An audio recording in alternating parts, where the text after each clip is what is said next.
After first ignoring his Nobel Prize win, Bob Dylan has now officially confirmed that he's honored by the award, but he's not going to the ceremony. Hey, Mr. Tambourine Man, play a song for me. It may be one of the most prestigious award ceremonies in the world, but Bob Dylan won't be going to Stockholm, Sweden to accept his Nobel Prize in Literature. Why not? Quote, pre-existing commitments, as in, he's too busy. The prolific singer-songwriter was announced as the Nobel's literary recipient last month, sparking a debate on whether song lyrics were literature. Dylan himself didn't comment on that debate. In fact, totally ignored the Nobel Committee for nearly 2 weeks after the honor was bestowed. While the elusive musician can't make it to the ceremony next month, he is required to give a Nobel lecture within 6 months. Like a bird. News now about another music legend, Leonard Cohen. We've learned the Canadian icon died in his sleep after a fall in the middle of the night at his LA home. He passed away last Monday, 3 days before his death was revealed to the public. Cohen's manager said in a statement, quote, "The death was sudden, unexpected, and peaceful."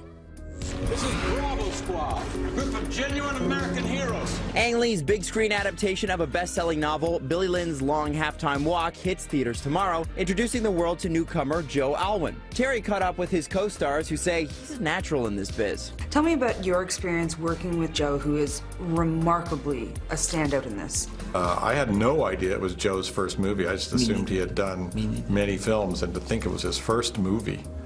I mean, my first movie, I went, where's the mark? Yeah. Okay.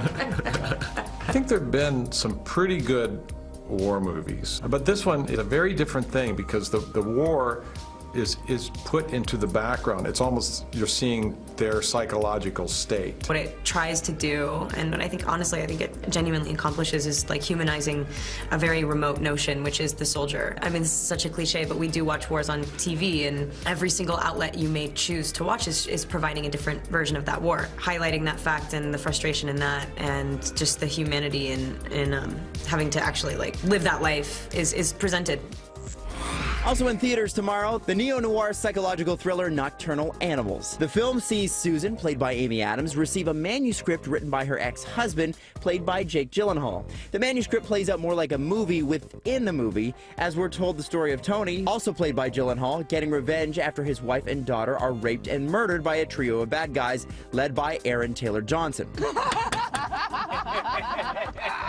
I understand that you were particularly afraid of playing this guy. It wasn't one that I initially related to. I mean, I'm a father, I have kids, so the idea I had to be in that mindset or at least start studying serial killers is not really something I really want to bring in the household. As an actor, do you accumulate that emotional knowledge that you apply as roles go on? I think it's that, but I also think it's just an accumulation of having played a number of characters who were totally in power. Because I had tried all those things out, felt those feelings, I could then go and do this, going, oh, I'm interested in what it feels like to have my hands tied behind my back and not be able to fight for the things that you love. What does that feel like? Speaking of love, Gyllenhaal is opening up about just that to Hello Canada. Jake has promised us he will get married. As we know, he's dated some high-profile people in the past, including Reese Witherspoon, Taylor Swift, Kirsten Dunst, and while he won't talk about his relationship status right now, he did say that he fully intends to get married. And of course, you can get the full scoop on this week's issue of Hello on your newsstands. The full Snoop Dogg. The full. I'm just trying to hold it together. You get the full scoop. Not with these two. You can get it on your Texture app now. I'm Adam Wild. I love getting that first fresh scoop of gossip in the morning. Got first scoop, got that. Scoop.